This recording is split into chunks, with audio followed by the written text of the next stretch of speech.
Hello, everybody, and welcome to today's gaming rundown for Thursday, May 28th, 2020, the number one show on the internet that you've never seen. My name is Ricky Thompson, and for some reason, my neighbor has chosen right now to mow his grass. Today, I have 4 stories for you, so let's get into the news. No housekeeping.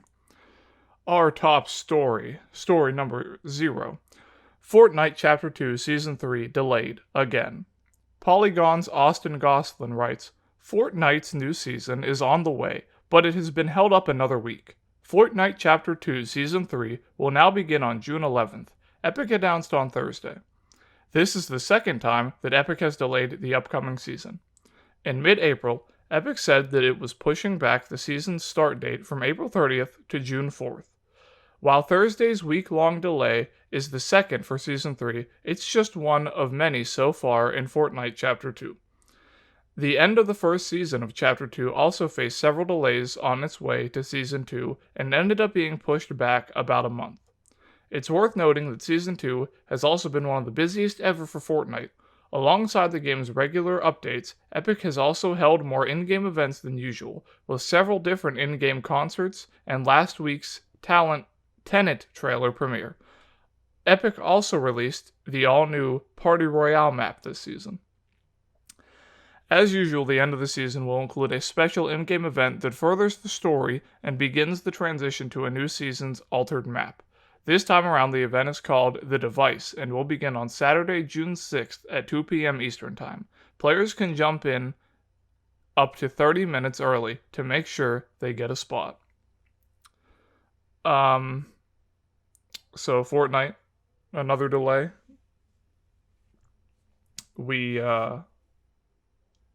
Not super surprising given the track record. Haven't put too much thought into this story. Just wanted to get it out there, out front. Fortnite's so massive. It's unfathomably big. And stuff like this, it just adds to that, I guess. Interesting. So, yeah, that's that story. Alright. Story number 1. Xbox Series X is going to launch with a huge lineup attached to it.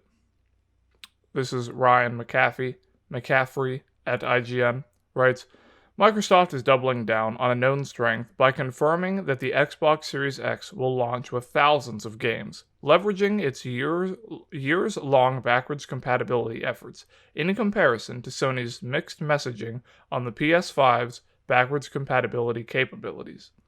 Jason Ronald, Xbox Series X Director of Program Management, elaborated, with more than 100,000 hours of playtesting already completed, thousands of games are already playable on Xbox Series X today, from the biggest blockbusters to cult classics and fan favorites.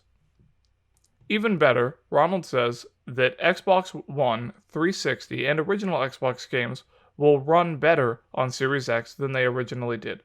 All titles run at peak performance that they were originally designed for, many times even higher performance than the game saw on their original launch platform, resulting in higher and more steady frame rates and rendering at their maximum resolution and visual quality, Ronald said on Xbox Wire. This is wonderful. I mean, backwards compatibility has played a huge role in the Xbox One's life cycle. Whenever the PS4 and the Xbox One were announced and neither had backwards compatibility, it was really disappointing to a lot of people, myself included. So I stuck with my 360. I played it for many years, and then finally, when they announced that they were going to start the backwards compatibility program, it was exciting, and they slowly added more and more games until they eventually suspended it about a year ago, a little longer than a year ago. But hopefully they start adding more games. The article also said that the goal was to make everything playable on the Series X. However, it's unrealistic to assume that every single game will be covered. Very interesting, though. Also, Sony's stance, still not announcing anything. I'll tell you, if the PS5 is fully backwards compatible, I'll be there day one. If not, then they're going to have to sell me a little harder. Okay, story 2. This is a pretty short one here. Universal Studios Japan's Super Nintendo World appears to be nearly complete. Kotaku East's Brian Ashcraft writes, "The last time we checked in with Super Nintendo World at Universal Studios Japan, it was coming along nicely. Now, the theme park looks like it's nearly finished. But Universal Studios Japan is still closed. As AFP reports, there will be new requirements for Japanese theme parks in the COVID-19 era, such as wearing masks and not screaming on roller coasters. USJ still remains closed and does not have a date yet for reopening." I will throw a picture up so you can see what the park looks like, the scenario view. Very interesting, very exciting to see. As a lover of all things Nintendo and Mario, and it's colorful and fun, I'd personally love to see this also happen in the US, or someday get to visit Japan and see it there. It looks really cool, so I just wanted to throw that in there. And our final story today, The Last of Us 2 State of Play, new information revealed. GameSpot's Timur Hussein penned this lengthy article going over some of the different things that we saw in the State of Play yesterday. So I will just go through and go over some of it, break it down. Alright, first part, the setting. The presentation included how the game begins several years after the events of The Last of Us. After Joel and Ellie have settled into a relative peace in Jackson, Wyoming, but that peace is interrupted when Jackson suffers a traumatizing event, setting the game in motion.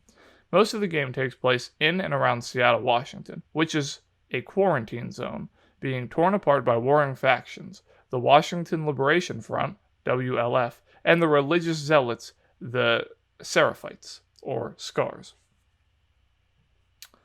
New foes to encounter. It also showed new infected enemies, including the Shamblers, large pus-filled enemies that explode on contact, and the stealthy stalkers.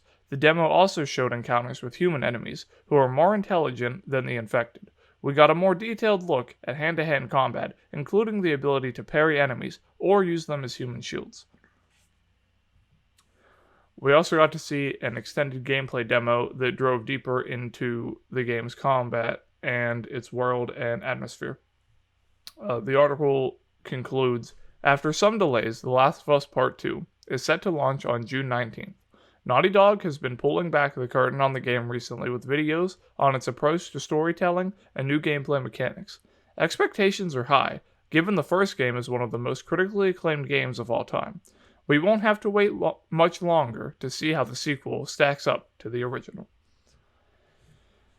I watched the State of Play. It was very interesting. It definitely got me more excited for the game. Truth be told, even though I own The Last of Us remastered for the PS4, I have yet to play it. So I'm hoping that I can squeeze it in here in some time in the next couple of weeks, because the gameplay for The Last of Us Part 2 looks absolutely insane. I am very excited. I think that Naughty Dog is doing great work, and I'm excited to see where it goes from here. Now on to the game of the day. Remember, you can comment a suggestion for game of the day right down below, or tweet at me, and I'll be more than happy to throw it into the next video. Today's game of the day is Tetris. Why? Because I love Tetris, and I don't need a better reason than that. It's one of the best games ever made. It's a classic. It's available on literally everything, and you should play it. So that's it. That is it for the show today. Thank you so much for watching. You can watch the show here every day, Monday to Friday, for all your gaming news needs. Be on the lookout for the Iron Man PSVR first look. Hopefully I can record that maybe today and get it out. And also the Saints Row the Third remastered review that I'm continuing to work on. Don't forget to subscribe to the channel, like, share, and leave a comment on the video. Follow on all the social medias. And as always, I will see you tomorrow.